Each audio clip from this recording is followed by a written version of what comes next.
ladies and gentlemen. My name is Sanjay Jenkins. Welcome to Maximizing Your Store Revenue. We're going to talk about how you can take every step of your customer journey to the next level, dial it up just a bit, get to the level 11, level 12, and make sure that you eke out every bit of revenue and profit that you can. It is the hardest it's ever been to build an e-commerce business. It's easier than ever to start, but if you want to play the long game and continue to grow and scale, it's the hardest it's ever been. And our goal for you today is to help you dial in your customer acquisition retention, optimize your journey, give you the 10 to 20% extra stuff you need to do that you can start implementing at the end of this webinar so that you can go grow your business. That is the big promise of this event. We're going to jump right into the Replo portion of this. And we'll go here. So my little talk here is about the right LPs at the right time. And this is functionally an hour of work, an hour of grinding to get you more store revenue. That's what we're going to talk about today. The promise of my presentation from Replo is we're going to help you understand how to think about landing pages throughout your customer journey. The old way, the right way. I'm going to show you some visuals on exactly how to think about this. I'm also going to show you the #1 converting funnel. I've looked at hundreds of millions of dollars of spend and revenue, and I've identified the most efficient funnel that's working right now across all verticals. I'm going to show you exactly what that is, and then we're going to actually learn how to build one of those really, really quickly. It's Wednesday morning right now. You should be able to get this up by Friday night. That is my big set of promises to you. Who am I? My name is Sanjay Jenkins. I am part of the growth team at Replo. I've done just about every job in e-commerce. I used to be forklift certified. I've packed boxes. I've made product. I've shipped them. I've run ads. I've done it all. And now I help brands like yourselves grow using the power of landing pages. And the reason why you can trust me and everything I have to share is simply because I've been in your shoes. I understand the pain that you're going through, and I understand what it's like to ride the high. So I know the journey that you're on. It's a journey that I continue to be on myself every single day. And so I am just a friend kind of passing on the information that I'm seeing across hundreds of millions of dollars in revenue. Okay, and then Replo, really quickly, we're a landing page builder for Shopify. Build landing pages, product pages, home pages, build your entire Shopify theme without having to use any code. That's what we are. Try us for free, but trusted by a ton of brands that you know and love. And we're based in San Francisco. I'm personally in Dallas, Texas. All right, okay, here we go. Let's just jump right into the action. The goal of this is you have to fit your landing pages to your customer journey. And what does that really mean? What we have here, this graph is the typical customer journey. You've got your top of funnel stuff, people first finding out about you. That could be through influencers, through ads, whatever channels that you use to get top of funnel. Middle of funnel, you've got people a little bit interested in what you're selling. They're, problem aware, they're solution aware. Bottom of funnel, that's when they make the purchase, they buy, right? At each step of the journey. This is your customer journey that we're trying to figure out. And the old way of fitting landing pages into this is really just hey, here's an ad. Let's just send them to an offer page or a product page, and then that's it. We don't really do much more optimization than that. We spend all of this time and energy tweaking our ads. We spend all of this time and energy tweaking our emails. And then our website just kind of lives as a static thing. Maybe we update it every few months. Maybe we change the pictures, but that simply does not work anymore. The right way is crafting landing pages that have a specific purpose, which is essentially telling a specific story for each part of the buyer's journey. And if you want to take it one step further, different buyers have different journeys. So not only are you crafting these stories, these landing pages for each stage, you're also crafting them for all the different stories and journeys and customer profiles that you have. So in practice, what does this look like? These are just some examples for each of these stages, but for the top of funnel, this is your listicle, your 5 reasons why. This is, a pre-sale page, getting people to understand what it is that you are selling at all. A lot of times people coming in, especially the colder the audience that you go to, they don't have any awareness to the problem.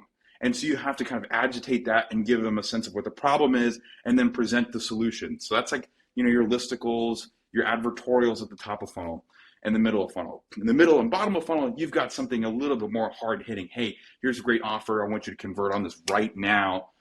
Here's why. Here's all the different value props, offer stacking, all the great stuff there. And then, a lot of times, like people who start getting into landing pages, they do this level of work. But the real magic is when you take it even further. We go through the entire customer journey.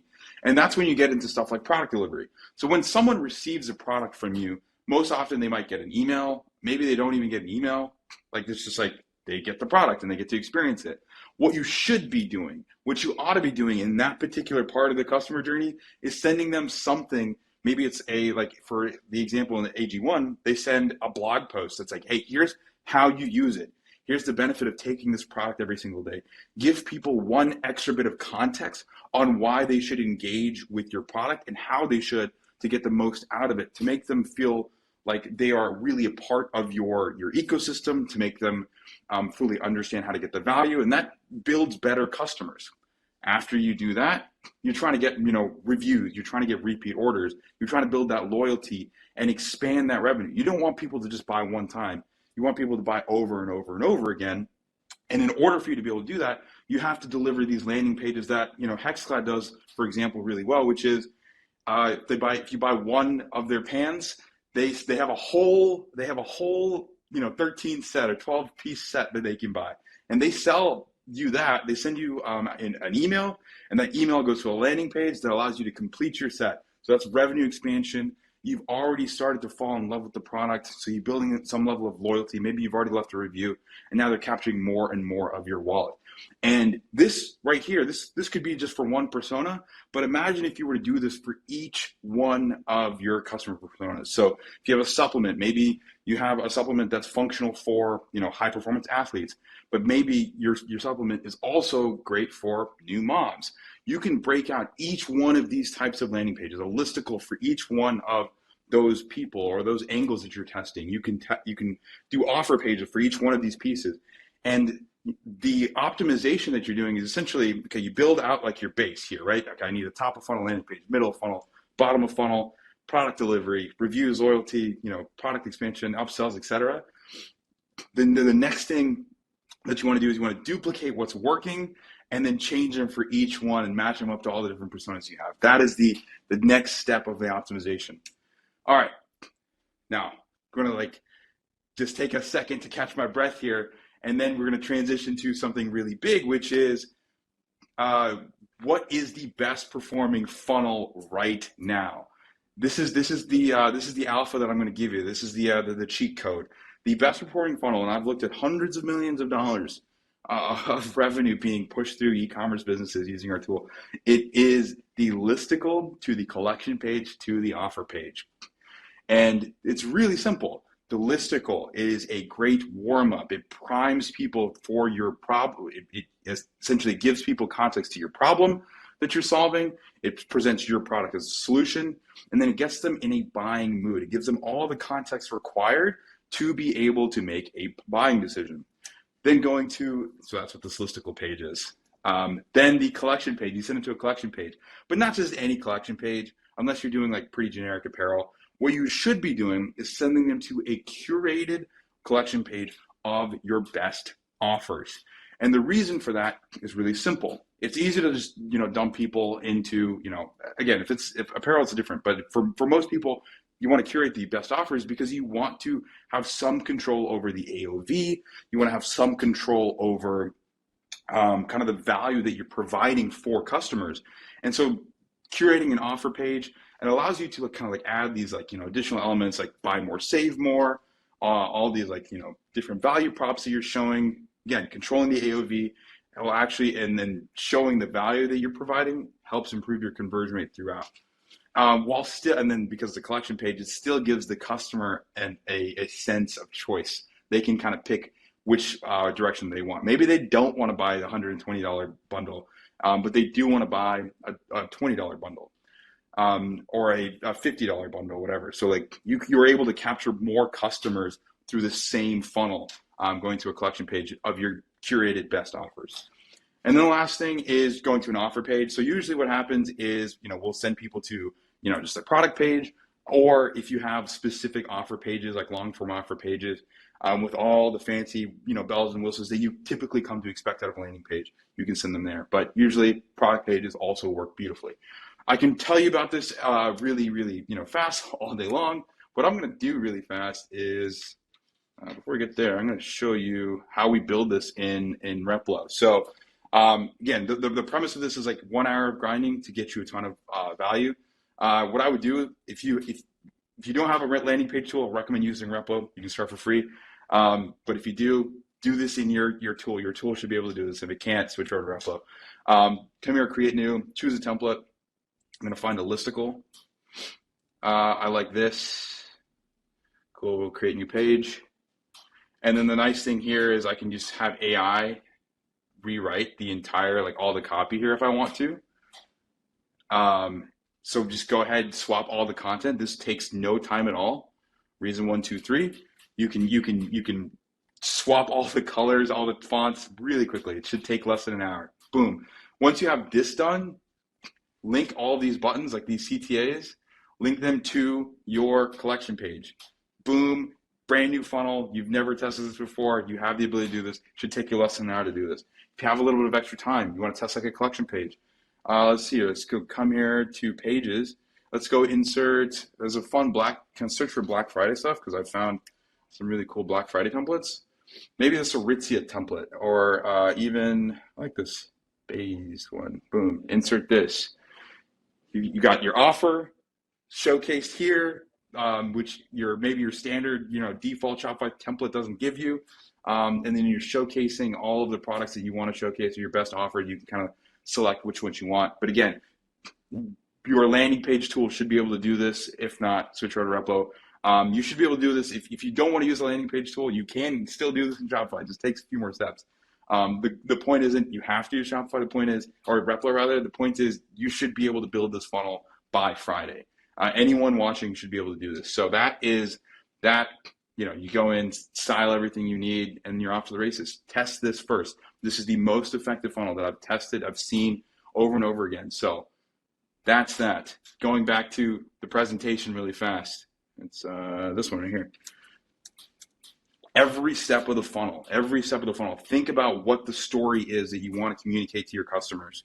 Think about what content would they need to be able to make a purchase decision, or if it's not a purchase decision, what content, what information would they need to be able to get to the next step?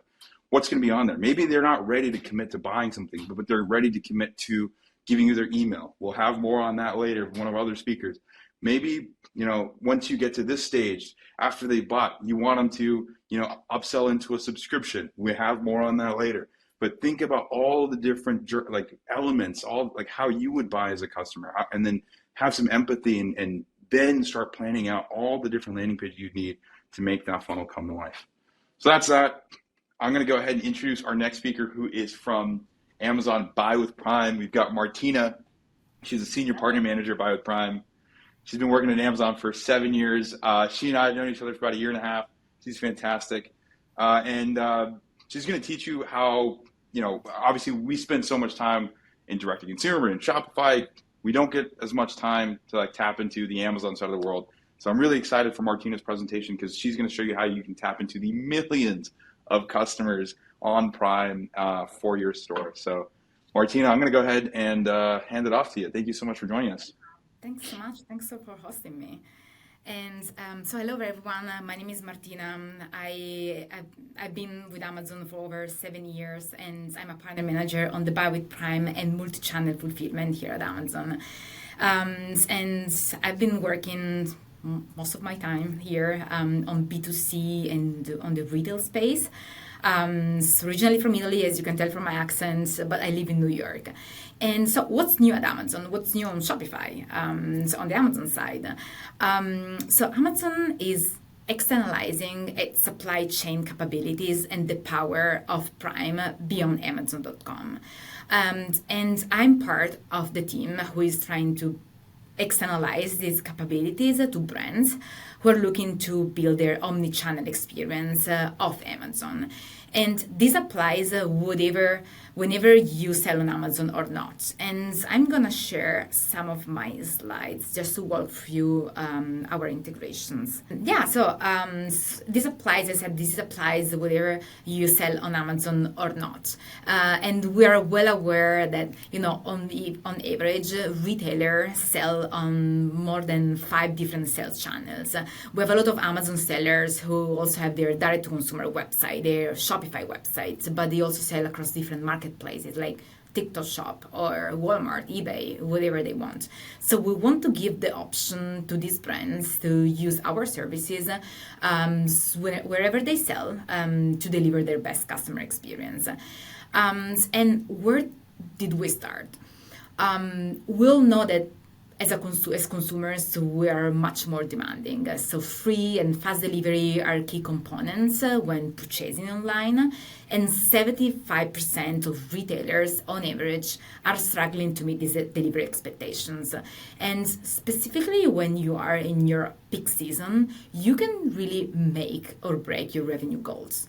And I really like this data from our McKinsey survey.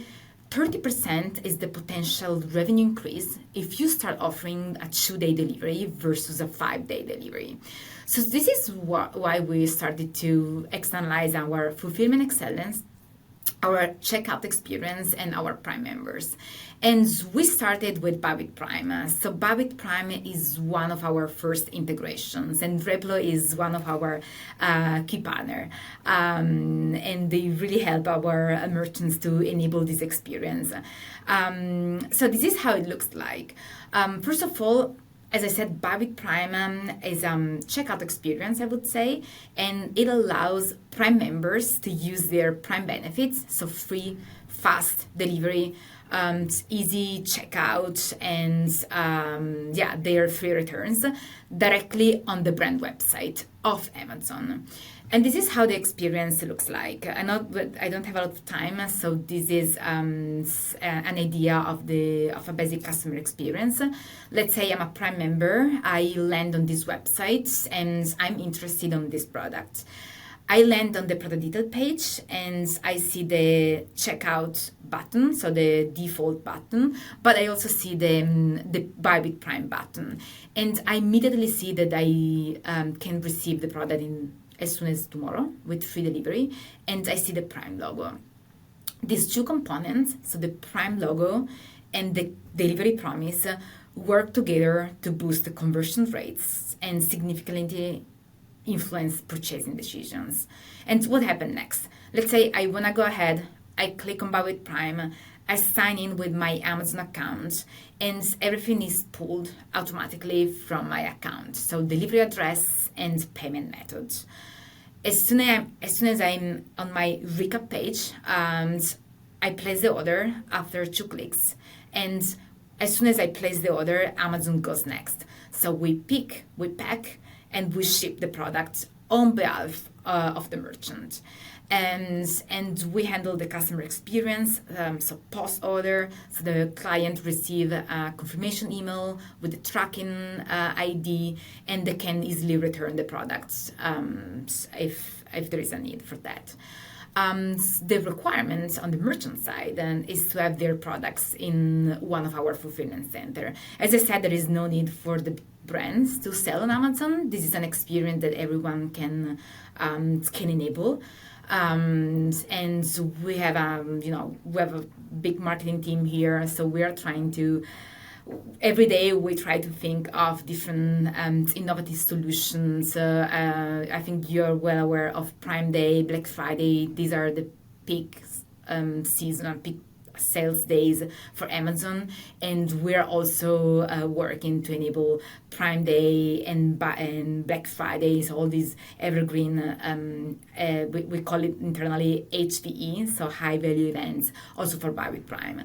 So on the merchant side, this is a powerful tool to increase the conversion rate, and it also helps to get the data for the first time from these Prime members. I think, as you know, when you sell on Amazon, you don't get the data from your order, so you don't know who's purchasing your product, because these order is placed on your website and is an end-to-end experience on your website, you will receive the data so you can start your one-to-one relationship with this consumer. And Prime members are important. They are high spending, loyal customer, and according to our surveys, 40% of them, they are more likely to make a first time purchase on the DTC side if Prime is featured. And not only they can make a first time purchase, they come back. As I said, they are loyal. They are our top valuable customer at Amazon. And if you are Prime members, I think you know. We have different features, and I want to call out this specific feature called Reviews from Amazon. This is a feature that you can use to display your Amazon reviews, of course, if you sell on Amazon, directly to your brand website. And reviews are important. Whatever if you use Amazon or not, reviews matters. I don't buy if I don't see a review. They help to keep the shopper engaged, and they help to keep the shopper on your website. And so with this feature, if you have your Amazon reviews on Amazon.com, you can use them on your directly on your brand website. So this is an experience from Bare Minerals. They use both ratings and reviews, and this is of course up to the brand deciding which SKUs you want to enable with Buy with Prime, and you can use these reviews in parallel with your own reviews. Of course, this is not an exclusive feature. Super quick, these are some results that we've seen across all our clients. We've seen up to 20% average increase in shopper conversions and up to 60% average increase in revenue per shopper with Buy with Prime. And this is really, you should really think about the power of Prime as a brand, and it really helps to enhance the trust of brand websites and helps the clients to finalize the purchasing decision as soon as she's looking on the product detail page. I don't know how much time I have left. This is a case study. I can share more. Bare Minerals is one of our clients. They started with us since the beginning. They have seen 40% of Buy with Prime orders coming from new to brand shoppers. So we really like this data. And they were able to add 5/7 business days of extra selling during peak holiday periods. With Buy with Prime, you're able to sell your products really 1 or 2 days before the ATA, like before Christmas or Father's Day, whatever it's your category. And so this is a powerful tool to increase your sales period during the year. And Buy with Prime is powered by multi-channel fulfillment. Probably some of you knows about this other service. So MCF is a standalone 3P service at Amazon, and you can use it across any other sales channel. Buy with Prime is more for your brand website, your Shopify site. If you sell across other channels, MCF is also another solution that we're offering. I would say that probably I didn't mention this, but one of the beauty of MCF Buy with Prime is really if you're already selling on Amazon, you can have a single pool of inventory to serve all these sales channels. So this really helps to streamline your operations and increase efficiencies. And of course the other point is you don't need to enable like this solution for your entire catalog. We know that some SKUs make more sense than other SKUs, so we're here to help and partner with you to see the best customer experience for your goal in 2025 and 2026. Martina, do you have I'm sorry, do you have more stuff? Are you down to take some questions really fast? Absolutely, yeah, I'm done. Okay, perfect. I'm gonna go put some of these on the screen as well. And just to be thorough here, the first one Stephen asked, this is available with Shopify, right? And this is the whole point of this is that it's available. Exactly. Yes, we have multiple integrations with Shopify. We have the Shopify app, We have the hosted widget. We also have our API. It really depends on. So we have different I wouldn't say requirements, but different things. Like you have to be on a specific Shopify version, for example, to use the Shopify app. So I'm happy to provide more details. But yes, Shopify is definitely one of our top partner. Perfect. All right, next question from Brian. Does this require that the products are already FBA? I would say if your products are already in our in our Amazon warehouse for FBA, this is a very easy installation. Otherwise, we will request you to inbound your products to Amazon. Yes, because we need to guarantee the Prime promise. So yes, FBA is still a requirement. Okay, so you'll have to send them into. Okay, got it. Yeah. Someone asked that if we can integrate with Replo already, which I answered in the chat. Yes, we can. We already have the widget. All right. There's someone asked about rates, which I think we can share rates. We'll email Yeah, some they credit are cards and stuff public. afterwards. I'm happy to share more. Just to be like super clear on this, this will coexist with Shopify payments, right? It's essentially you're giving customers the option to either check out through the Shopify checkout or check out through Prime. Absolutely. Yes. Okay. Correct. Perfect. And then Maybe I can share let's see. some examples. Buy with Prime review integration. I'm assuming if that's like their existing reviews, like Yeah, can you have I both? mean, they are not exclusive, so they live together with other reviews. Absolutely. If you look on Bare Minerals, you will see, I mean, a lot of reviews from Amazon, but also their own reviews. Got it. Okay. Nirav, your question about return to origin, I'm just gonna plug you in with Martina. It's probably best for the offline. And then here's another question from Ben. I like putting these questions on top. Absolutely, yeah, 1P, absolutely. Yes, we have a full vendor team here at Buy with Prime, and they specifically help vendors with Buy with Prime. Got it. Actually, let's go ahead and this the return services. Do you have any? This is something that I guess popped up twice now. Can you give us a little bit of context on this? For returns, so there are no costs for returns. Everything is within the fulfillment cost. So there is no cost for the merchant and for the client. And yeah, so I mean everything is already included in the fulfillment rate that I can share offline. It's Sure. for returns. It's very similar to FBA actually. Got it. Okay. And then here's Nick on the customer data. Yes. This is the key component for Buy with Prime. We are giving you the data from these Prime members. So emails, delivery addresses, so everything, I mean, has been delivered. And you will see this data on your Shopify dashboard. We also have the Buy with Prime dashboard. It really depends on the type of integration you're selecting. But yeah, this is the beauty. Like data are key, we know. So you will get finally the Prime data. I'm sure. Yeah, I'm sure this is like the one thing that merchants have been saying for however long. And the Buy with Prime allows you to do that. It's pretty great. All right, we've got one more minute before we switch over to our next speaker. Any other last minute questions for Martina? Oh, man, computers. All right, Martina, thank you so much for joining us. And again, we'll make sure that everyone gets plugged in with you. If you have any other questions, you can reach out to her directly, and we'll get those answered. Happy to help anytime. And thanks for hosting me again. You bet. You bet. All right. All right. Our next speaker is from Motion. There he is. Hello. James, how are you, brother? Good. How you doing? Good. Everybody at Motion, before I do the actual formal intro, everybody at Motion has a fantastic like Zoom background. Oh, wow. And Thank you. I have spoken with Evan before on a podcast once, and it makes sense with the work that you do. Yeah. I'll read Not the, required, but appreciated. Yeah. That's right. That's fair. I'll read the quick bio.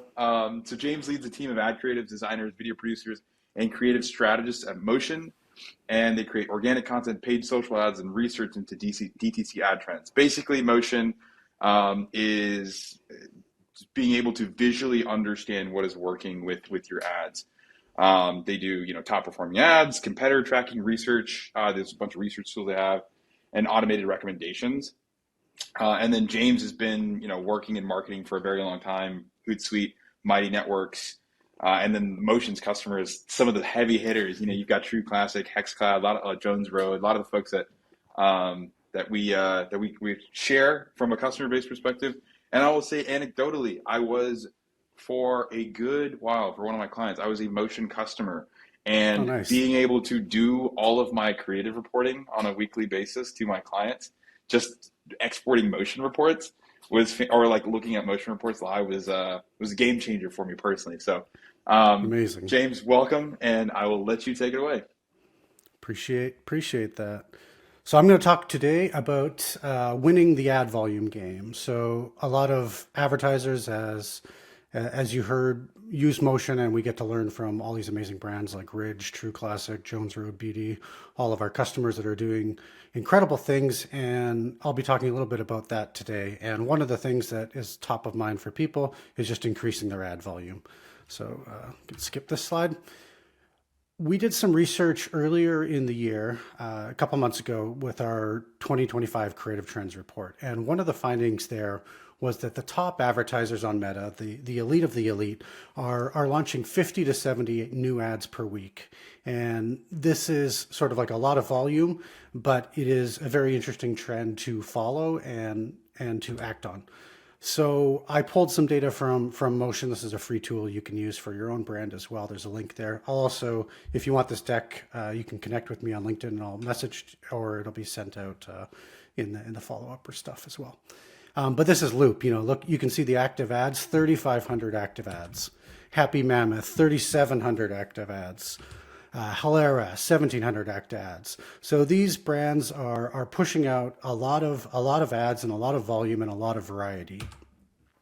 And I think one of the myths that might sort of come out of this is that the goal of all this is like more shots on net, more chances of like hitting a winning concept and getting like a monster winner. But I think that's not quite what the volume game is really about. Really, it's about Facebook's AI delivery system, where on one of their earnings calls, they were talking about Andromeda, which is an AI engine they have that sorts ads, and it's taking 10 million options and narrowing it down to the 2,000 to 3,000 that you might see the next time you open up your Instagram stories. So it really is about Facebook's ever evolving ability to find the right ad for the right audience and serve it. And they need a lot of ads to feed that machine. So the prize of winning the game, pushing out more volume, is that you unlock different audience segments and just really working in the way that Meta wants. They don't want to show, the same person 5 ad creatives that you have in your account. So I'm going to talk today. It's a shorter presentation, so I focused more on very tangible things you can do, but I'm going to share some things that we're doing at Motion internally for our own ads, plus some things we learned from talking to these amazing customers that Motion has, and some insights from the research report, which is also linked in here if you want to take a deeper look and get some of the more nuance. But one, I think as you look to increase your ad volume, it's not really about, I think a mistake you can make is sort of like over processing things and trying to like create SOPs and really sort of math your way through it. And I think the better approach is to just take action and then sort of stumble through it and then identify the bottlenecks. So one of the things we're doing on our team right now, this is my creative strategist, Carissa, on our team, and she's doing like a sprint, a very simple sprint in March to get 100 ads live. And she's ranked them all by confidence level. She also has, you'll notice there, the time to create. So she has ones that she thinks will take her 2 hours to create. So whenever she has a block in her calendar, she sort of knocks these out. And I think this is like a great way of just getting a lot more into the ad accounts. And then by the end, you can kind of figure out what went slow, what was really hard, and sort of fix it. And so I created a version of the spreadsheet you can download and use for yourself. Another super simple thing you can do that doesn't cost any money, it doesn't require any tool, is just these 3 folders. And this is another thing that Chris on my team started. Just ads launched, ads for review, and ads ready to launch. And as a leader, this gives you visibility into, what's sort of stuck at the review stage. what you sort of have already launched, and it's just like a very simple thing that really has been helpful. And I think it kind of falls into this bigger bucket of improving your creative operations so that you attack ambiguity and bottlenecks, and just sort of eliminating mental load where you can, instead of like pinging the team, did that launch, did that go, where is that, looking for an old ad to cut up, just having structure for that. The other tip is skipping briefing. And I think I encourage everyone on my team to make ads themselves, to actually edit them themselves, to use CapCut or whatever you want. But this increases speed, and you don't have to worry about quality that much. These were a couple ads we launched recently, and personally, I didn't really like them. Like, I think they don't look the best. They're not something I would click on, but they actually performed really well. And I think that is sort of the name of the volume game, where you have to sort of challenge your own assumptions of what you think will work, and just push out more stuff, because some people, they responded to this more than other ads. So just being a little bit more lax on quality in the name of more volume. Then another good thing that we've done is building a bank of more polished product shots and social proof. In that research report that I talked about, we analyzed over $100 million in ad spend. And one of the things we noticed from looking at a lot of ads from top brands is that you can blend lo-fi with and the AI generated stuff, and have polish at key critical moments in the ad. So, when the product shots come in, when you have the social proof, when you have the reviews, having these sort of like branded moments in an ad can really like help you both get more volume out the door, but it also empowers your team, because they feel less self-conscious about, maybe making the product look bad, taking product shots is hard, and so on. So building a big bank can really add some of that polish and offset some maybe of the more lower quality ads that you're pushing out. So increasing volume with systems is the first step, but then you just don't want to create a bunch of like lo-fi statics and all similar ads. And especially if you're focused on super, like getting 100 ads live and being super tactical, you might then err for the most like easiest wins. So you also need to think about creating creative diversity. I really like this quote from Cody, who's a customer of Motion, so we get to learn lots from him. But he's talking here about getting more comfortable from the brand side, of pushing things a little bit further than you might expect in the name of creative diversity. And his point is that perhaps in the AI age, like the idea of on-brand, off-brand is outdated, because you're dealing with an AI-fed delivery mechanism. And so with that in mind, I also don't want to be super prescriptive with my team and tell them like, you have to do this, you have to do that. I still want them to have that creative freedom. And this was something shared by Mirella Crespi at one of Motion's events. And I thought it was such a useful framework. And it talks about, in the effort to create creative diversity, you can sort of think of it through these three POVs: the brand, the customer, and the expert. So you have like a central message, but then you're tasking the team with, what does this look like from the brand perspective? What does this look like from the customer perspective? How would an expert talk about that? And if you put them through these three lenses, you'll have both a lot of volume, but you won't be doing the same things again and again. You're going to have variety. So here's an example from our own ads that we did. We launched a new product last month called Expert Agents, which are like AI workflows for creative strategists. And, this one ad we did was like a matrix ad, high production, funny, very brand POV. So this is one of the assets that we're putting out. And we also had, employee generated ads and a lot of high polish stuff. So you can apply this to your own product launches where you're having that really polished brand POV. And that's one side of creative diversity. I also linked some more D2C examples, as we're a software company, so ours are a little bit different, but you can click on those and check those out when you're going through the deck. The next one is the customer POV, pretty self-explanatory, but this should feel more native from the user's perspective. It can be skits or creator content or more ugly demonstration. So this is one very simple ad that's been working in our ad accounts for quite a long time, different variations of it. But it's very lowly edited, like low edit, very simple. So think about how you can bring that customer perspective in, and then there's some more examples there for you too. And then the expert POV. So another shout out to Morella. She built an AI agent with motion. And so in that launch that I talked about, we also did a video from her, kind of like a founder ad explaining why she built this agent, how you can use it, the benefits of it, and just bringing in that expert perspective. So, from the D2C side, you can do podcast ads, press clippings, more objective, more scientific, and just a different tempo and pace for your ads. So these three perspectives have been very helpful, and it's something we're doing at Motion in our own ads and trying to diversify both the formats, the long form, short form, video, carousels, all that, but also to diversify sort of the approach that we're taking. And I think it's really useful for making your teams more creative as they can kind of put it through these lens and then attack it. There's some more examples there, some really good ones in there.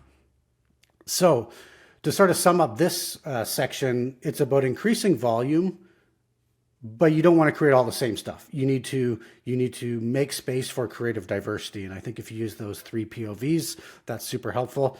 And then all of it kind of comes down to structuring the teams for speed and finding those bottlenecks, maybe hiring more external creators or whatever you need to do to fix the sort of stalls in the system. So finally, something that's on a lot of people's minds is augmenting your ad workflow with AI. So I can share some things that have been working for us. So some of the tools I'm using right now, obviously I have access to Motion, and we just launched these specialized D2C agents, which are really cool. And I've been using those most days, particularly. There's one I'll show you a little bit later, but these run creative strategy tasks for you and research tasks, and basically just speed up all those sort of manual things that would have taken you a long time before. So those are free to use, and it's in a beta right now, and it'll be open to everybody pretty soon. Another one is deep research from OpenAI. I feel like everyone should use this at least once a day, especially on the research side. I use it to understand new audiences, to look at trends. For example, yesterday I was looking at consumer confidence, trying to get an opinion on that. I feel like every agency should show up already sort of plugging in your audience into deep research and understanding sort of like the drivers and so on. So definitely a very essential tool. The other ones that we use is Veed. It's sort of like similar to CapCut, but it does sort of like fewer things better, I find. So we all use that. Captions is a great one for AI voiceovers and all that. And then Adobe has a lot of great built-in features into their creative suite, and they've been really pushing it hard on the AI front. Just to wrap up, I think as you sort of ramp up your AI, you might be asking about AI UGC. This is a survey we did, and basically people intended to increase UGC actually in 2025, which is interesting. Mostly because I think the thought is there'll be so much AI that human stuff will stand out. I think that's a smart perspective. But what I would like to call your attention to is the yes crowd of, are you planning to use AI UGC creators? And my sort of push is that I think these people might know something. And so I'm keeping my eye on the people that are actually using AI creators. I think at the end of the day, I'm betting on real over fake. I think building trust over tricking people is the ultimate play. And the pitch that you can't tell if this is human or AI, I think that's very temporary. But the playbook that I'm more interested with AI generated ads is that you record a bunch of human stuff. You have like your founders, your stories and so on. And then you're using AI more in the editing process, enhancing it with human editing. But ultimately, I think it's more powerful if you're moving from that bank of human footage. And I think just ultimately for trust over tricking people. Yeah, I think that is my main thing. And then this is just actually a quick demo of creative agent that you can use in Motion, which actually analyzes your ad data and writes you a full report, compares it to like hundreds of other ads in your ad account, and then gives you new ideas to test. And this is the Dara Denny Creative Analyzer. So definitely play with those and just see if you can get some new speed into all the manual work that is usually in the research and analysis phase. Are you telling me you turned Dara Denny into an AI creative agent? That is true. Yes. That is She made fantastic. it. She made it. Yeah. That's So amazing. yeah, it's pretty cool. I can kind of sum it up very quickly. I think like high quality strategy, flexible on the ad production. So you still need to decide the direction, even if the volume and the quality might be varied. Use those three POVs. I found them immensely useful. And then three, just sort of don't over process ties as you're trying to ramp up volume. Like really stumble through things, find those bottlenecks, and then build a process is what I've learned. And that's it for me. That's fantastic. No, this is very useful for me and the work that we're doing in Replo and how we're trying to grow our business. So I think this is hopefully I think it's incredibly valuable for everybody. One question that really stood out to me in the chat, I'll put it up here. Assuming you're able to pump up the volume and variety, what do you think is the minimum budget required to confirm winning concepts? Yeah, I think there's varying opinions on this. Some people just don't care about the budget and just like have a bunch of ads live. But the sort of standard rule of thumb is if you can do like five, like five sales or five times your conversion, your CPA is like a good one. That's what Jess Bachman talks about. So I think like he has a pretty good system for that. We actually did a whole event on this, but yeah, you know, $1,000, $2,000 if you want a specific number. And I think that's the last question in the chat. But before we go, my question to you is like, as someone who's gone through this process many times over, and you're helping these people, everything you talked about, go through this. Like, what does everybody get wrong, or what do they get stuck on going through the process that you just outlined? I think in my mind, like the biggest blocker often to volume is you might be worried that you're doing all these things, but you're not compounding it into bigger insights and bigger learnings. And, maybe it's not memorable. And that's why I'm not so bullish on this ad sort of looks like a human, but it's not a human. It's like, at the end of the day, who cares? Like you still want to build like a memorable business. You still want to build a trusted business. So yeah. Sure. I have one more question, actually, and then we'll pivot over to another speaker. I'm going to go from Brian. James, your perspective on this, ad concepts into landing pages, and then I'll give you my my thought on this. Yeah, I mean, it's amazing when you have a very coherent experience, especially if you're like maybe you're working with a specific creator or something. So we try to do that. Also in Motion, you can analyze like the ad to landing page conversion. So you can also see which ones need work and whether you're dropping off people. But I think this is more in your wheelhouse. So Yes. why don't you, I mean, offer yeah, your perspective? my take here is that like usually with all the concepts that you're testing, you're going to have some like thematic buckets, and I would try to build a landing page for each of those thematic buckets. So find a winning format that you like for each stage of the funnel, like we talked about earlier. Like, okay, if it's a listicle, great. Let's just duplicate that, and then we're swapping headline and then hero image or video, and some of the we're tailoring some of that content relative to like that thematic bucket that you're talking about. So one of the examples I talked about earlier, maybe you have a supplement great for athletes.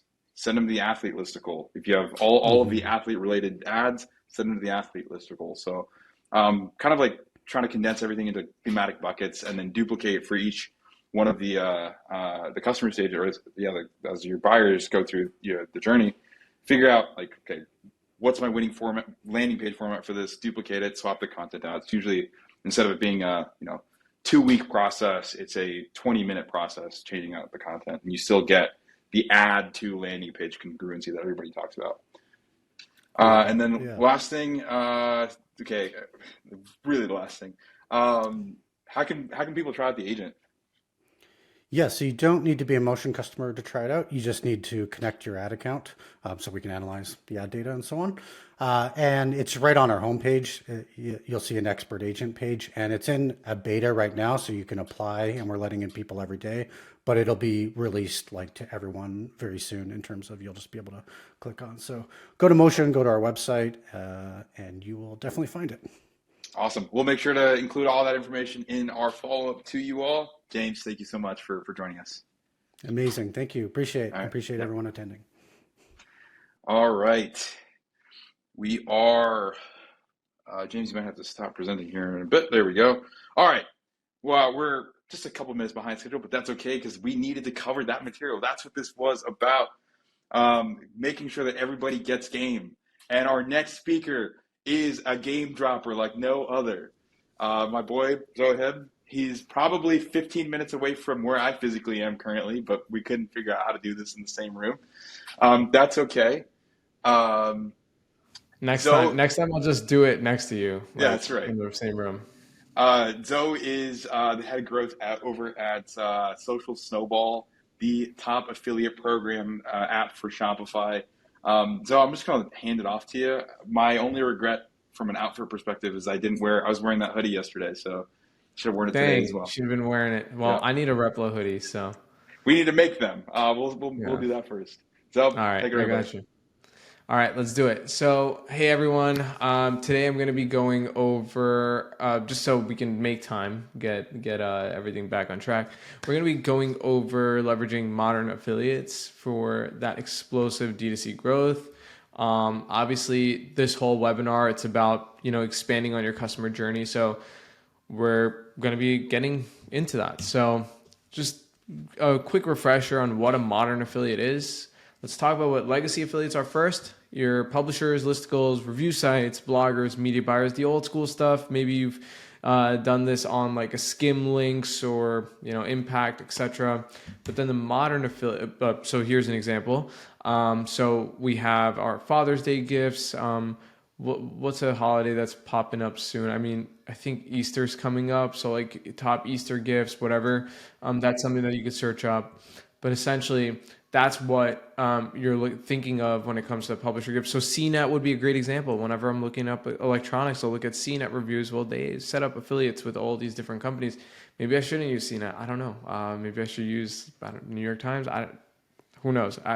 But essentially, that's kind of the typical association people have with affiliates or Rakuten, etc. in the digital space. But what I'm talking about today is your influencers, creators, ambassadors, and then obviously customers, okay? So content like this.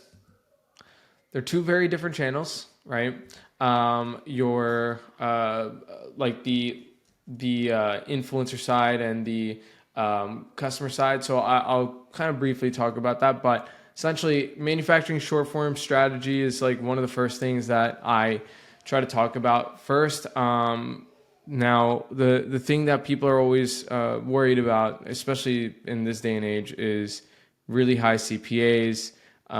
Paid is super expensive. Last year we had like election cycle, Olympics, etc. So you're competing against that.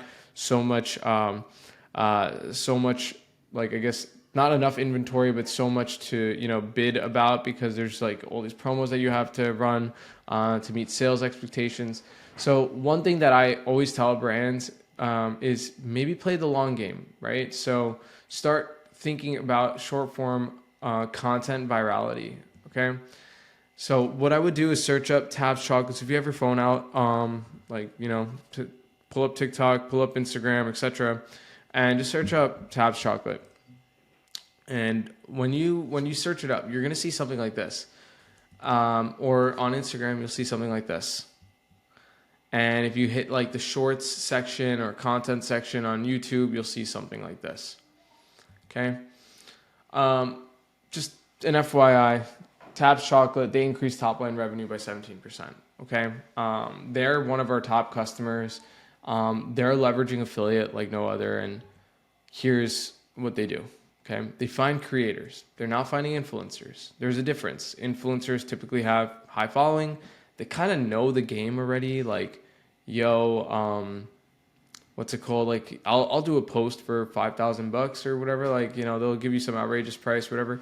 But creators, they're just people who make good content. Maybe it's around a specific topic. So let's say you have like a plumber putty company and you just search up plumbers and stuff like that, and they create a bunch of content and stuff. Could be an opportunity for you to reach out to them, right?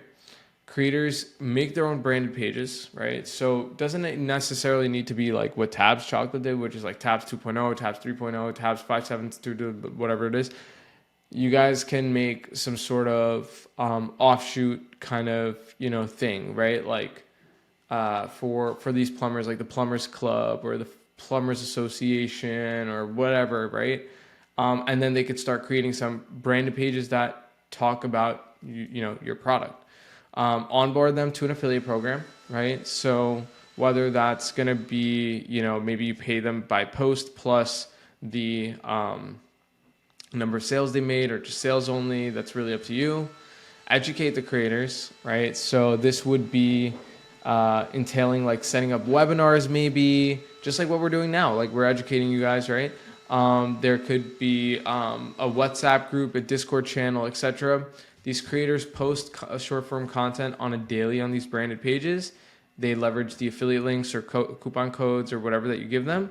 And then eventually over time, what happens is you're gaming the system in terms of Instagram, YouTube, and TikTok. And what you're gaming essentially is their SEO, their search engine, right? And you're optimizing it towards your brand. So if people are tagging your brand or people are talking about your brand or a certain topic, and it's happening on a continuous basis, these posts start popping up on the For You page.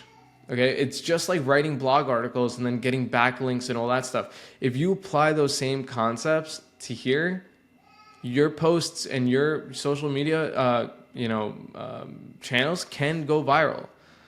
And you don't necessarily have to rely on paid ads. So let's say you start with 50 creators. You get them to make 3 pages, right? So YouTube, TikTok, Instagram, and they post, maybe 2 to 3 times per page a day. You're hitting 450 posts just going on the internet, right? At scale. So this is going to help with your Google SEO as well. This is going to help with these trending topics that go on the Discover pages and the For You pages, etc. And then essentially your brand is being recognized. But it is, like I said, a long game. You're not going to get it in like 3 days. This is going to take like 2 to 3 months. An affiliate gives people an incentive because obviously with, we don't know what's going to happen with the economy in the next few weeks, right? Like eggs are freaking expensive. So people are always looking for ways to make money. I mean, I'm an affiliate of a few different brands myself on Twitter, and I only have like 3,000 followers. It's nothing crazy, but I am an affiliate on like some D2C products, and I post about it, get some sales in, whatever. I make like a few bucks. Boom, that's gas money for the month, but I do it.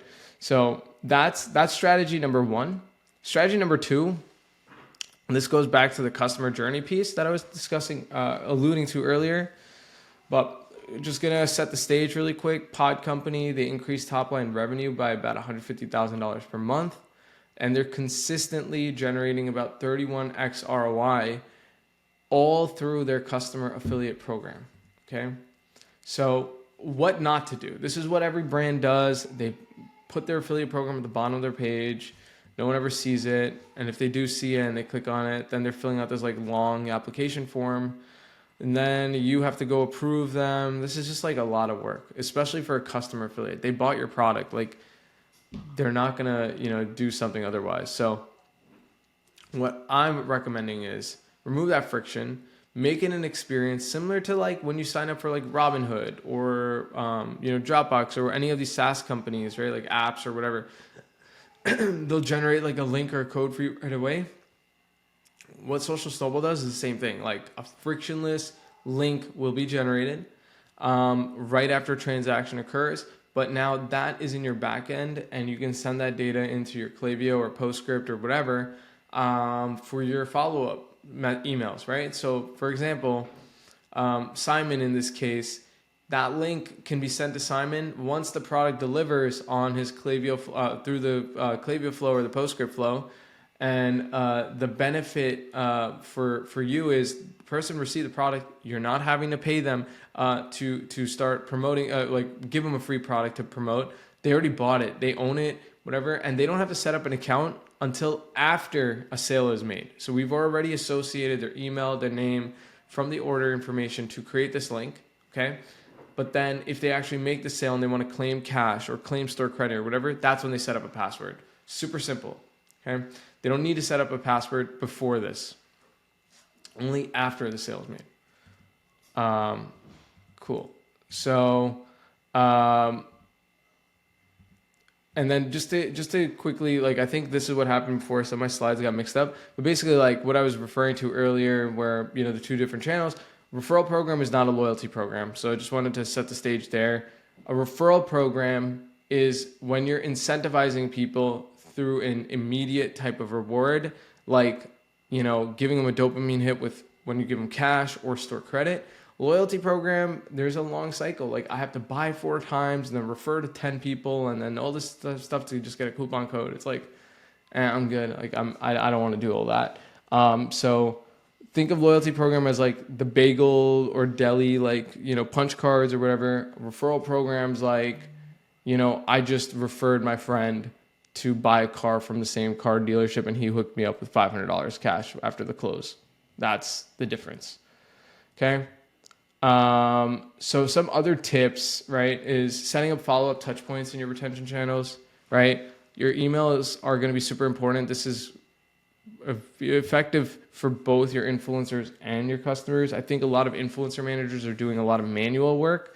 That's why they get away with charging so much money for their agencies or whatever, is because like they're manually doing everything, but you could automate a good 80 to 90% of it, to be honest.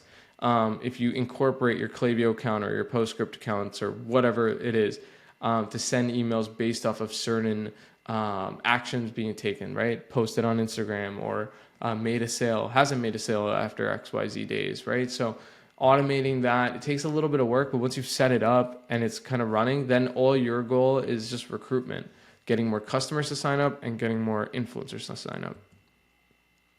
Train your CS team to plug the referral program as well. So if a customer is reaching out, they're happy, everything's good, you can even like look up their code and be like, hey, by the way, you know, here's your referral code, and you can earn a little bit of cash when your friends buy. And then bonus strategy. So code leads suck, right? What people do, and this is really frustrating for me, is they'll set up a code on Shopify and they'll just give it to a creator. There's no really clear way of tracking where this code was, you know, making the sales from and all that stuff. It's just a little bit difficult. Then, you know, 2 days later, the code pops up on a coupon leak site like this. And then, yeah, you're just dealing with paying out commissions for something that shouldn't even be paid commissions for. But no more. We have this thing called Safe Links, and you can demo it by going to myavi.com/Noah. And essentially, what we're doing is we're looking at the referring URL, so where the person is coming from before they land on your website, and then we generate a code that's unique to the browser ID. So you can't just keep like clicking in and generating a new code. You generate a code, it's tied to the browser ID. So that's one preventative measure. But then also we look at the referral source. So if they're coming from a coupon leak site, no code is generated. So just benefits you guys, and no attribution is counted towards that affiliate. So you're not paying people for not doing anything. Okay, this affiliate fraud stuff is, you know, pretty crazy. We also have other protections as well. So for example, a lot of people don't know, but people take affiliate codes and links and stuff, and then they run ads against it. So they will run ads against your own website to make commissions, because they've done the math and people are already high intent buyers. If someone searches up something plus code, they're running an ad, it comes up and at the top, and then people just use that link to make a sale. So we have a protection to block all those sales, so those won't count. We can block based on IP, self-referrals, all that stuff, and then let you know that that's what's occurring right now. But yeah, this is how it would work. It automatically, it gets applied to your checkout. If you have headless, like we have ways with that. And we work with Replo, honestly. Like, so your sign up forms, your landing page that you want to create for affiliates and all that stuff. Like we have like an integration with Replo to make that happen, and they have a template too. So if you're on Replo, let us know, and then we're down to hook it up with a free trial. Hand in hand. That's great. Yeah. Yeah, I've got a couple questions. I want to make sure that we give our next speaker some time too, but there's some good stuff here. So Brian asked, this goes back to when we were talking about creators, like, and enrolling creators, creating all the different accounts. How to manage potential damage to the brand, allowing affiliates to use your brand, logo, et cetera. Like, what's required to monitor this? Like, how do you think about that? So typically, like, I wouldn't invite an affiliate. Like, you should probably like only invite affiliates that kind of have a similar understanding, and you should always have strong terms and conditions there. So here's how I would think about it. If you were doing this work and someone was telling you, hey, I don't like the work that you're doing, I'm not going to pay you anymore, do you think that person is going to keep doing that work? Probably not. They're going to be like, all right, screw it, whatever. I'm not doing this shit anymore. So that's how I think about it, right? That affiliate, if you stop paying them, they're not going to do it. They're like, so that's kind of it. And to protect yourself from any lawsuits or anything, just have it in your terms and conditions that like, look, if you do X, Y, and Z, then, like we're going to remove you. So, always protect yourself legally. There's templates online. But yeah, like that's what I would think about. That's how you would protect yourself. Just stop paying them. Got it. All right. And then one last question. So do referral programs attract a certain demographic for participation? Do customers of a certain age participate more than others? This is actually kind of an interesting question. I'm curious to know. I think what I've noticed is actually, I don't think so the way that I would say it attracts all ages, but based off of different channels. So for example, like I've noticed older people are attracted on the Facebook side. So like Facebook videos, Facebook content, etc. Facebook groups are huge, right? So I guess anyone above millennials, so baby boomers, etc., they are very heavy on Facebook, and they'll post their links, etc. But they need a little bit of handholding and training. So like you have to just be like comfortable doing that with them. And they're usually communicating in channels like on Facebook. So if you set up a Facebook group for like your brand affiliates or whatever, and then train everyone, show them what to do on Facebook with videos, that's usually how like the older generation I've noticed, performs on the affiliate side. It's under that channel. And then like the younger people, TikTok, Instagram, email, text message should be fine. I see a lot of companies are doing Discord now or WhatsApp broadcast channels. So I've noticed all ages require a little handholding, to be honest, just because like not everyone's like, they don't run your company, or they're not your like, they don't work for you technically like at a higher capacity than just like a commission structure or like a light retainer plus commission. So like they aren't fully trained. So you should always train them. But I haven't really noticed a huge discrepancy behind like, who would become an affiliate. Like I've noticed everyone can become an affiliate, can be a successful affiliate. It really depends on the brand, on like how they're nurturing the affiliate based on the appropriate ages. Got it. Amazing. So thank you so much for your time today, brother. As always, we'll make sure to have all of his contact information, his presentation. Yeah, we're doing free 30-day trial for everyone here. So like anyone who wants to check us out and try us out with Replo, like let us know and I'll hook it up. There you go. Awesome. Thank you so much, brother. See ya. Bye-bye. Okay. All right. Rocking and rolling. What a baller time. Let me let one of the other speakers in really fast. This is not the next speaker, but I will hide him. Our next speaker, one of my good friends, Nick from Skio. His bio actually says Nick was born at a young age.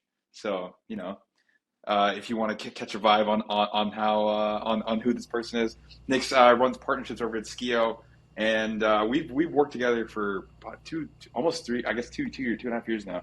And one of my favorite parts about Nick's presentations is that he gives you so much sauce in such little time.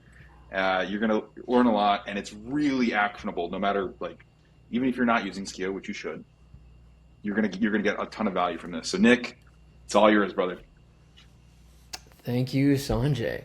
All right, let's get into this. I think it's going to be a slightly different flavor for my presentation relative to everyone else, but this is the way that I'm thinking about kind of trying to tie it together here, is this idea of getting beyond the pointy part of the funnel. So what Zoe was kind of explaining, even what James was getting into with kind of like the creative component of your ads, think about that as kind of like top of funnel. That's your awareness, kind of getting people into that idea of this like upside down triangle. Whereas what Sanjay got into with like the better listicles, kind of like a better kind of actually on-page experience. Think about that as a consideration. So maybe middle of funnel. And then finally what Martina touched on is really about, how to optimize that buy button in the checkout experience. So that's bottom of funnel. I'm actually going to go one level below that today. So try to talk about, what happens post-conversion and how can you optimize for repeat purchases. And one way to do this is through subscriptions. Right? Subscriptions is basically this default behavior is the repeat purchase of like toggle. Imagine that as a toggle that's just flicked on. So by default, they're buying again on a repeat cadence, whether it's set to monthly, quarterly, or what have you, right? So you kind of acquire that customer once, and then it's ongoing purchases, which really drives this idea of you're kind of growing, expanding that lifetime value through recurring revenue coming into the business while kind of stabilizing or kind of fixing your cost to acquire that customer.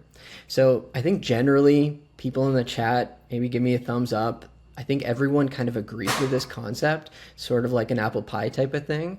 But the question then becomes like, where do you start? And then how do you maximize for the impact? So I got this handy dandy spreadsheet here. Hopefully this is legible for you all. But the main idea that I want to communicate here is trying to help everyone understand that there's limited levers, right? So, you can get overwhelmed with there's like that midwit meme, if you're familiar with it. There's like all of this world of different things that you can tackle, but really the folks that are really kind of distilling this down, they're really focusing on 3 different things. And that's what you see in that kind of purple box on the slide here. So you're focusing on what are your average monthly subscribers that you're acquiring. So you can think of that as like activations, new subscribers that are opting into your program. What's your average monthly subscriber churn? How many people are leaving the program on a monthly basis? And then what's your monthly ARPU? So that's all of your subscription revenue over the number of subscribers. You can kind of think of that as like a cousin of AOV, right? So it's your kind of subscriber AOV. So then you can kind of fill that data into this calculator, which I'm happy to share with you. Just hit me on LinkedIn and I'll DM you the calculator.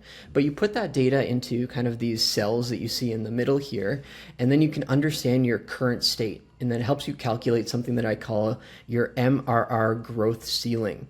And what that number is, that's the maximum recurring revenue that you'll ever achieve as a brand, provided that these metrics stay the same, right? So you kind of like, you're putting a ceiling on yourself. There's no way, and everybody wants more growth, right? I'm sure everybody in this chat just is concerned. You're all on this call because you want to grow your business, right? So if you want to grow your business, what I need to communicate back to you is that there's only really one way forward, and that's by moving those metrics. So what you can see on the little graph that's kind of cut off here, but that gray line, it's flatlined, right? Because this brand will never grow greater than 100K in monthly recurring revenue because they're essentially churning a similar number of customers than they're capturing on a monthly basis. And if you want to continue to kind of move into the zone of where that red line is, you're only getting there when you're kind of creating this goal scenario that helps you contrast where you are today with where you want to go. So see here, we're moving up the number of new activations on a monthly basis. We're reducing the monthly churn, and then we're also bumping up monthly kind of your ARPU number. And then you can create a drastically different scenario where on the left here on the current stage, your MR growth ceiling is at, around that 100K mark. And then on the goal scenario, boosts all the way up to 255K. And once you hit that ceiling, then you're going to be motivated to burst through it and find the next ceiling. Okay. Again, I think everyone can kind of like get with this idea, and then they're like, oh, sweet, okay, now I have an idea of where to go or what levers I need to pull on if I want to impact that type of change in my business. The follow-up question is like, okay, I'm with you, Nick, but how do I move those levers? Okay, so I'm going to try to go through each of them one at a time here. So the first one is about that activations piece, right? So that one, it's really about nailing your offer. If you're going to acquire more subscribers on a monthly basis, you need to boost your number of subscription opt-ins. And to do that, you really need to nail your offer. And Sanjay and I, we kind of groove on this all the time because this really lives on the landing page, right? It lives on your website. How good can you get at presenting value to a new site visitor to get them to decide to choose the subscription option over choosing the one-time purchase option, for example? Main thing to take away here is this factoid that most subscribers actually opt in on the first purchase. I think we can kind of maybe rationalize to ourselves that people will buy one time and then later on down the road, maybe someday they'll convert and kind of upgrade into a subscription. That does happen, absolutely. But the reality is that most subscribers actually subscribe on the first purchase. So that just kind of increases the stakes as to why it's so important to kind of get this right and to invest a lot of energy in making that strong offer. And one ways, or like some ideas that you can take away today as to how to make that strong offer, do things like default to subscription, right? And then show the value as to what you get by subscribing that you're not getting by choosing the one-time purchase option. Do some risk reversal. That's this idea of like including guarantees.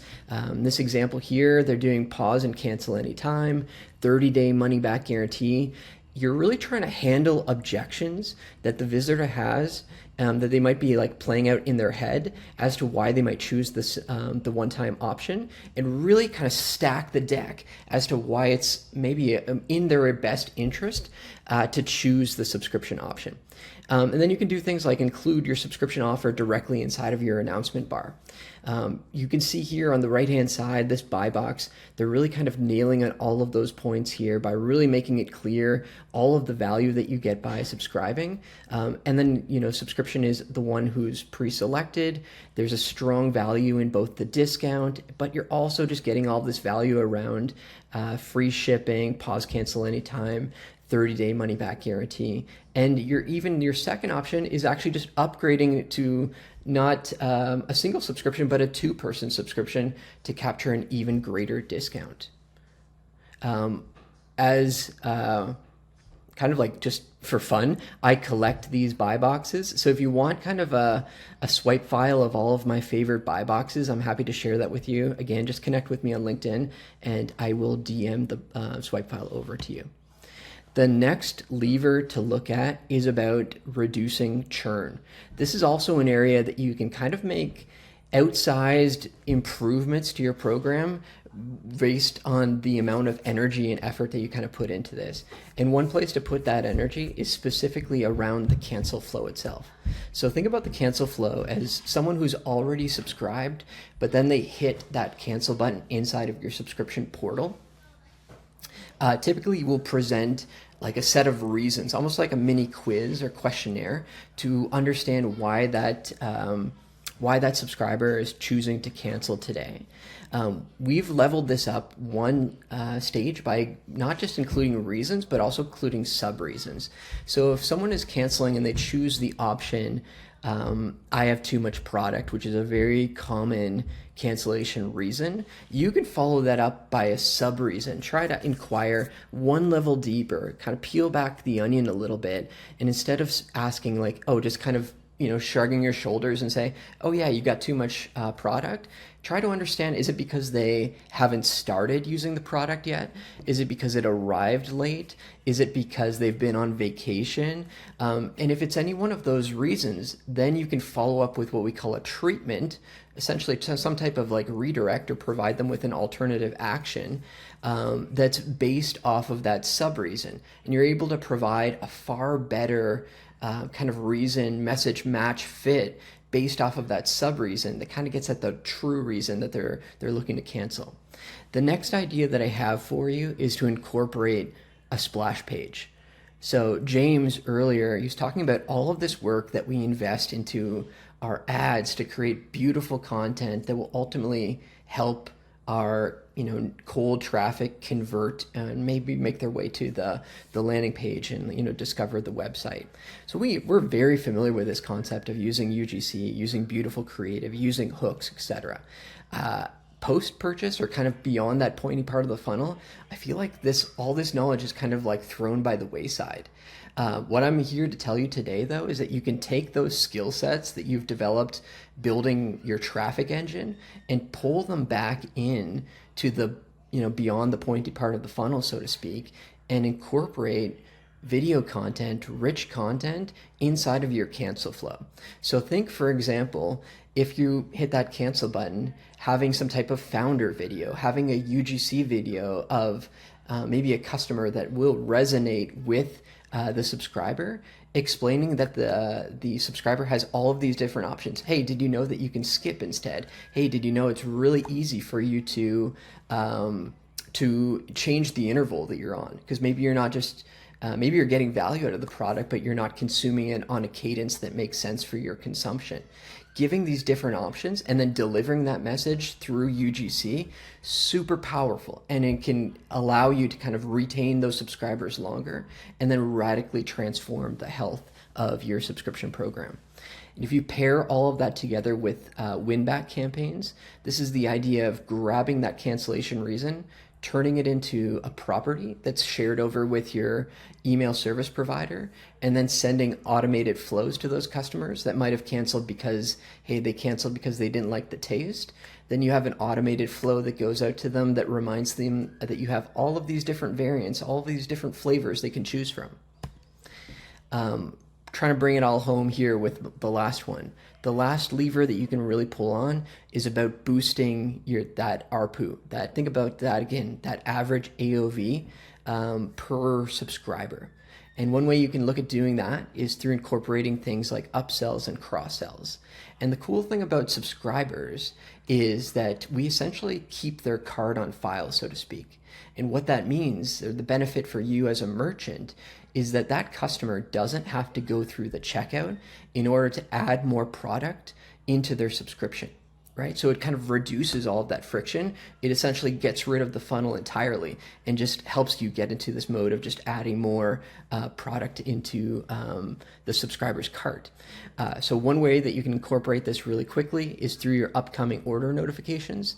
These are the emails that typically go out, maybe 3 days before a subscription is due to re-up. You let them know, it's like, hey, your subscription's on the way. By the way, did you want to try out these related products? Did you want to change flavor? Did you want to swap products?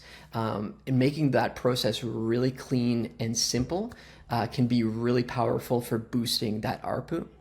Another way of doing this is thinking about ways to upgrade from a monthly subscription to getting that customer onto an annual plan. So you're essentially bringing all this revenue from the future forward, boosting up that ARPU number. Oh, sorry, my son is home today. I scraped my cookie on the couch. Okay, buddy. It's still good to eat though, okay? Okay, back to it. And then the last thing here is doing campaigns. So you can run campaign emails directly to your subscribers and letting them know about like new drops, new flavor releases, and giving them early access to those products, but also remembering that it's super easy for these subscribers to convert into those campaigns. And again, it adds like a new perk level to your subscribers by treating them like VIPs and giving them early access to those offers. That is it. Trying to wrap it all up here. First things first, to bring it all together, know your KPIs, right? You can't kind of move forward in any of these directions without kind of knowing where you are today and where you want to go. That MRR growth calculator is a really good tool for this job. Next, make a strong offer. That's really the key to boosting up the number of monthly subscriber activations.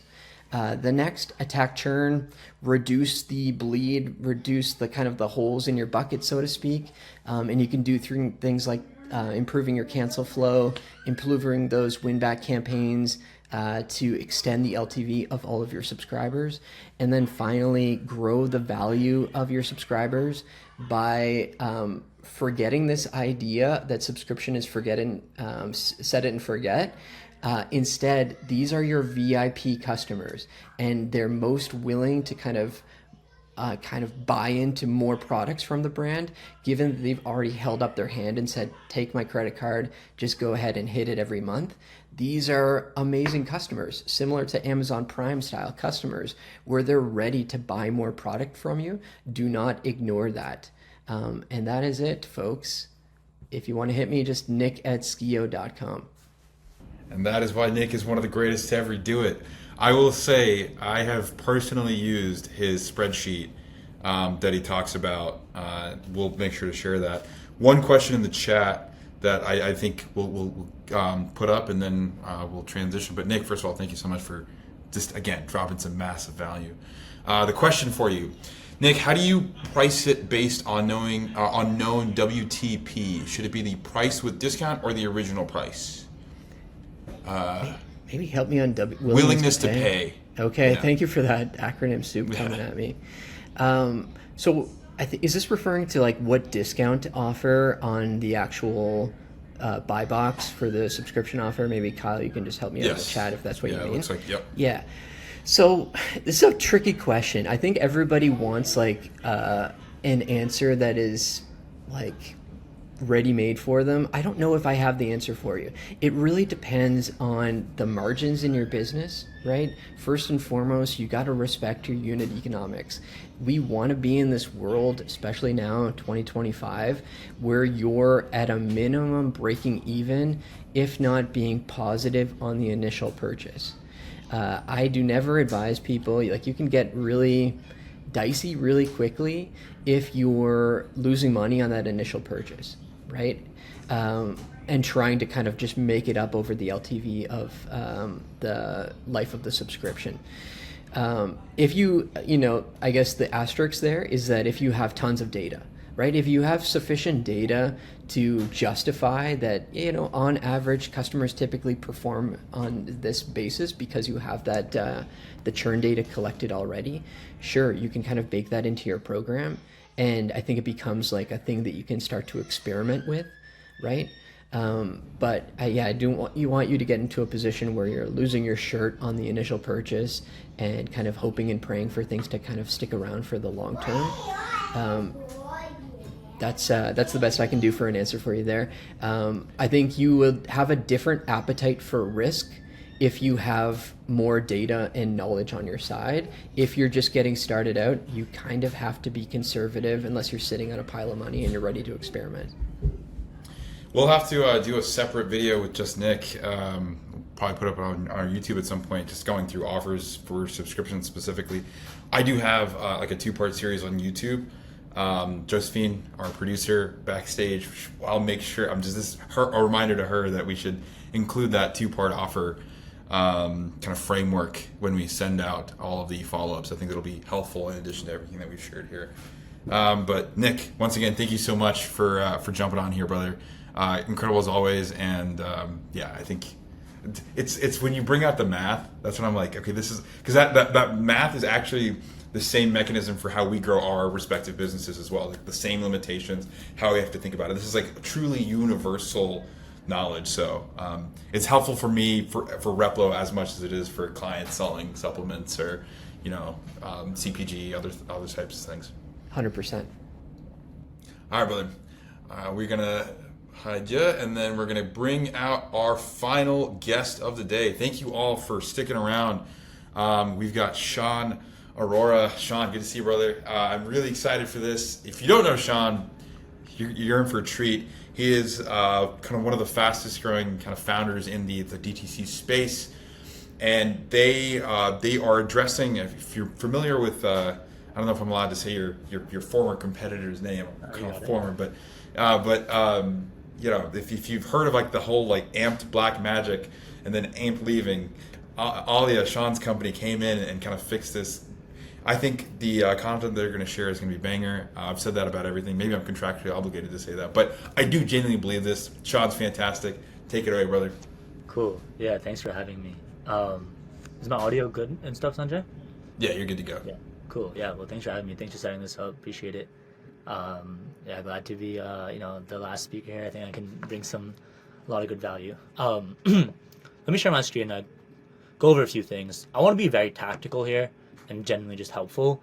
Whether or not you ever use my company's software is cool either way, but like I generally just want to be helpful here and like be able to provide you with pop-up information that you can literally apply right after this webinar to whatever pop-up, whether it's Klaviyo, Attentive. If you're using any kind of pop-up, you can apply what I'm telling you onto that pop-up. So who am I? I'm CEO and co-founder of Alia. We're building the future of pop-ups, and yes, I am the pop-up goat. Maybe a bit of a self-righteous one there, but I guess I'll take the claim for pop-up goat here. So here's what I'm gonna do. I pulled up 4 of our brands. I'll probably pull up a few more. Let's go over what they do that converts super well and how you can literally apply that to your brand ASAP. Right. So let's start here with Plunge, because I like what Plunge does a lot. So very lucky to work with Plunge. Love their company, right? Again, we do pop-ups, so I'm talking just about what the pop-up does, right? So yeah, we can let this load in. Hopefully it'll load in a second. Yeah, my browser's a bit finicky. Here we go. All right, so Plunge, you've got a mystery discount. What are you interested in? Number 1, a lot of things here. Number 1, timer, right? But maybe the first thing is like, oh, there's a timer there for 30 seconds. Great. Timer works quite well. Something to A/B test, but we know it works well. Number 2 is the copy. You've got a mystery discount. In general, writing about having a mystery discount allows you to literally give whatever offer you want because they don't know what's behind it. Now, this could be 5%, this could be 10, this could be 80. I literally have no clue. As a customer, I'm probably have a bigger appetite for answering, for going through this journey because I don't know what's behind it, right? So you can crush opt-ins by simply offering a mystery discount in the copy, right? And then whether it's 5% or 10%, that's up to you. That's up to you and your margins, not really our decision here at Alia. It's like, what copy is going to convert the best? The other cool thing, right? So number 1 is timer. Number 2 is this copy. 3, as you can see, the aesthetics of this, right? It's a full screen pop-up. This looks like it could potentially be like a landing page, right? This looks like very aesthetic, very in line with the brand. You see both the models there in the respective sauna and the actual tub, right? So like you're able to quickly identify that this is obviously Plunge and the aesthetics fit super well with it. So right, so that's graphics. Now point 4 is going to be, what are they doing here? What are they asking? What are you interested in? Now there's 2 options here, right? So benefits of this. Obviously the brand collects zero-party data. You can then use in Klaviyo and Attentive, PostScript, whatever you would want to use to segment your customers, right? So they do it, they use I think my screen stopped sharing, not sure why. But anyways, okay, yeah, so they use Klaviyo, right? And PostScript maybe. And it says like, what are you interested in? Now when I answer one of these 2, let's say I say Plunge, I'm prompted to go ahead and enter my email and SMS, right? Again, I've entered this information of what I'm shopping for today. The brand gets that info. I actually tend to have a higher conversion rate, a higher opt-in rate across the board for customers when you ask a question up front instead of putting the email up front. And that's unanimous across our brands, right? There's no email field here. It is, what are you the most interested in? No email field. No email field. It's data collection field. We've seen time and time again, data collection fields actually outperform an email collection field right up front.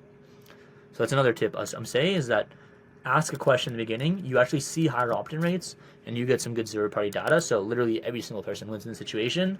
I go ahead and I enter, my email address. They ask one more question in the end, right? So again, I've already gone through this, the micro commitment. I'm not going to leave. I'm just going to answer this question. So in this, I've obviously taken this process much longer than it usually takes a normal person, but in this, let's say like 30-second total process, you've got my email, my SMS, and already 2 data points, right? So think about like very quickly, you're getting a ton of data and you're like getting some understanding that, hey, let's ask questions, let's collect email and SMS, and then you can ask another question in the end. Let's say I say just starting, cool, 150 discount is on the way, right? It goes to email, it goes to SMS. I dive into the website. There we go. So that is the example of Plunge. They've done a terrific job. They're an awesome company. I love how their pop-up set up. Our team set it up for them, and it's been just absolutely crushing. Let's go to another brand. Let's go to Hostage Tape, right? If you guys are familiar with Hostage Tape, another great brand, goated founder, just all around love it, right? Same thing. You've got free tape to claim. Let us know who you're shopping for today. Again, you can see here, like, you've got free tape is a different offer from the mystery copy thing they had before. So, you know, you can give whatever offer you feel comfortable with. A lot of times people will come to me and be like, hey, Shaan, like, love Alia, I want to use your pop-up, but I don't want to give out a huge discount. And I'm like, do whatever discount you want. Literally whatever discount you want. And we will find a way to make the opt-in rate high with that discount. Hostage Tape is okay doing a free tape. Cool. So it says, I'm shopping here for myself. Timer on the second page for them. We A/B tested this, and actually putting a timer on the second page helps with opt-in rates for them. Right. Timer continues here. Prompted to enter my email and SMS on this slide, and then it says, do you want to make it 50% off? Now, this is something that actually is only owned inside of Alia, but it allows you to educate site visitors about the brand for a boosted reward. Right. So now click on get 50% off. Now this part is really interesting as well. Again, I've already opted in. Regardless of what action I tape now, I've already opted in. So there's no question of am I going to lose the opt-in? No, you've already got my email and my SMS. I now go through this flow for that boosted reward of 50% off. Again, they're okay with that discount. You don't need to be, and that's fine. We'll figure out what is the correct discount for you. But they actually, Hostage Tape founder Alex, great story. He tells his story here. It's actually quite a compelling story, and it works quite well with their audience to tell about what they do, right? Now, why mouth tape? Why does it work? They tell the site visitors about this.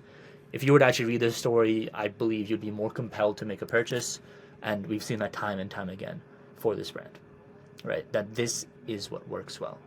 Okay, so principles that live inside of Nike, that live inside of Neurogum, that live inside of our largest brands are the same, right? Have a good aesthetic of a pop-up that matches with the brand. Ask a mini quiz poll question, right? Mystery offer, test it out because it does tend to work well. So those are a couple things right there. You can literally, after this call, go ahead and do it in Klaviyo, and you will right away see a boost, right? Now, the other nuances of, hey, what test should I run?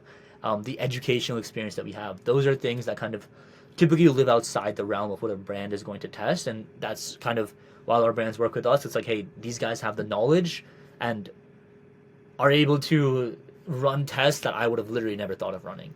Another interesting test is like, you see this no thanks button, you can actually remove that in a test and see how it performs, right? Now, so a lot of unique things you can do, but I just mentioned a few that are easy for you to do at home and require pretty much zero uplift, and you'll already see a boost.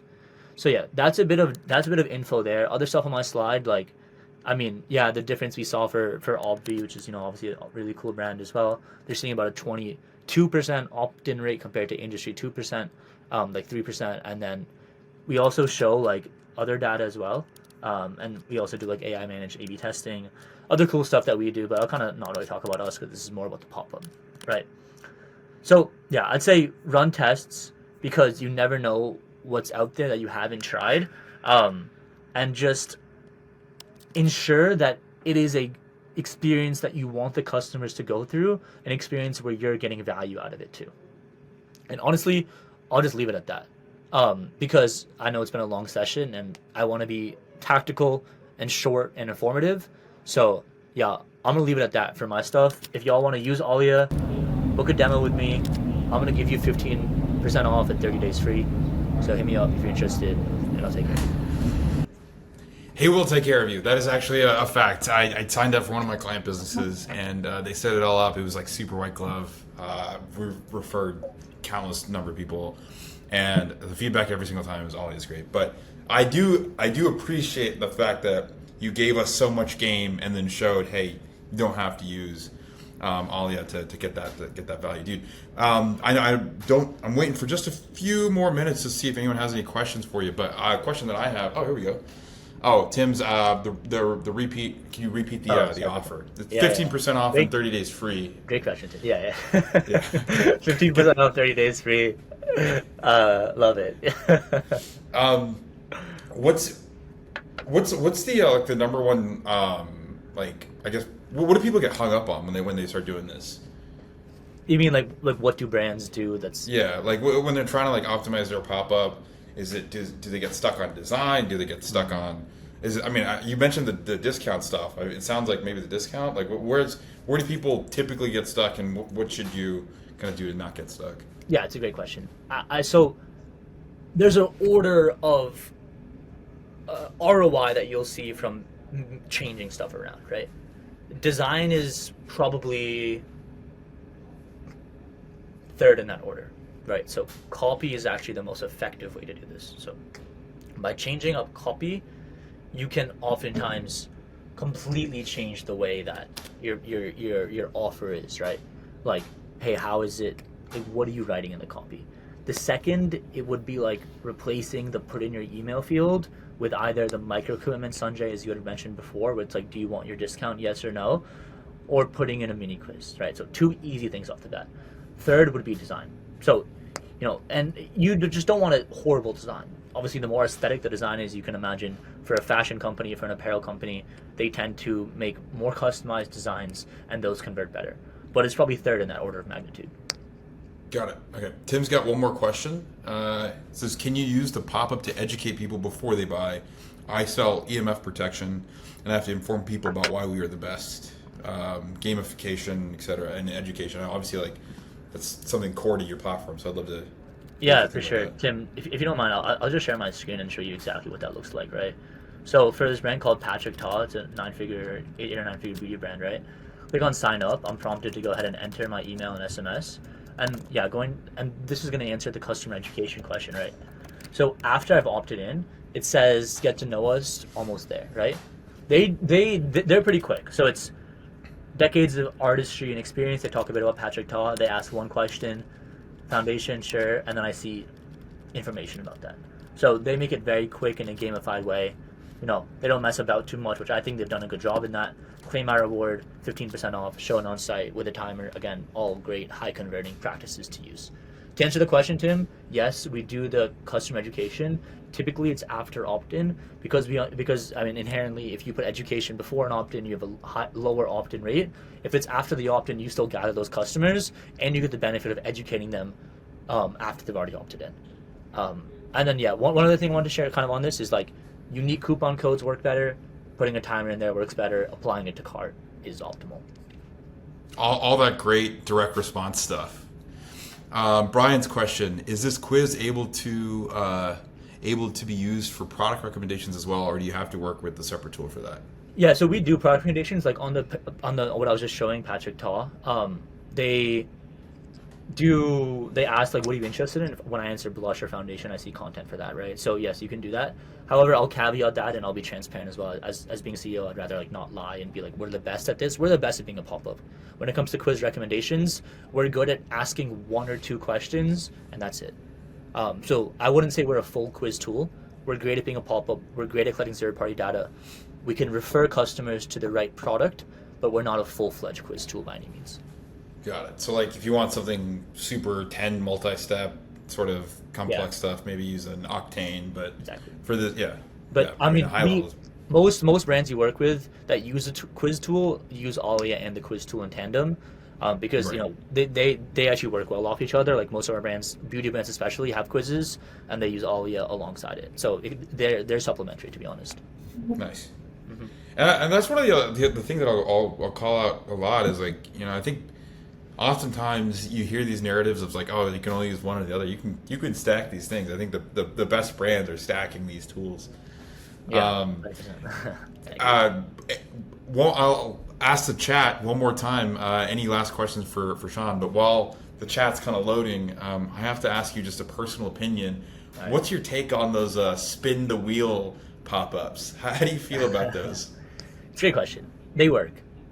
Like, undoubtedly they work. Right? They do. The question is, are you okay with that being one of the user's first interactions with your brand? And if the answer is yes, then you should use it. And if the answer is no, I understand, and we would never push anyone to do that, and you shouldn't do it. But if you're like Louis Vuitton, you probably shouldn't do it. But if you are selling CPG item, honestly, that the AOV is like $20 or $30, you should do it, because it's going to absolutely rip for you. And we've seen it time and time again, it just rips. Who you sell to matters in that regard as well. Yeah. All right, so no more questions in the chat. Shaan, thank you so much for jumping on, brother. Appreciate you being here. Yeah, dude, thanks for inviting me. Glad to have been here. Awesome. All right, with that said, ladies and gentlemen, thank you so much for watching today. As promised at the beginning of this, we're going to make sure that you get all of the materials that our speakers shared. So that's decks, any additional resources like spreadsheets, guides, etc. If you have any other questions, feel free to email us. My email is Sanjay, SANJAY, at replo.app. And you can contact us there, and you can reach out to all of our speakers directly on socials as well. We'll make sure to try to have everyone's contact information, and you should be hearing from them as well. So thank you again for jumping on. Go out and optimize your funnels. Go do that extra 10 to 12 to 20% to make sure you are dialed in. And I really hope, I know it's one of the toughest times to build an e-commerce business. I hope you all continue to thrive. And if you need any help, we're here for you every step of the way. Take care.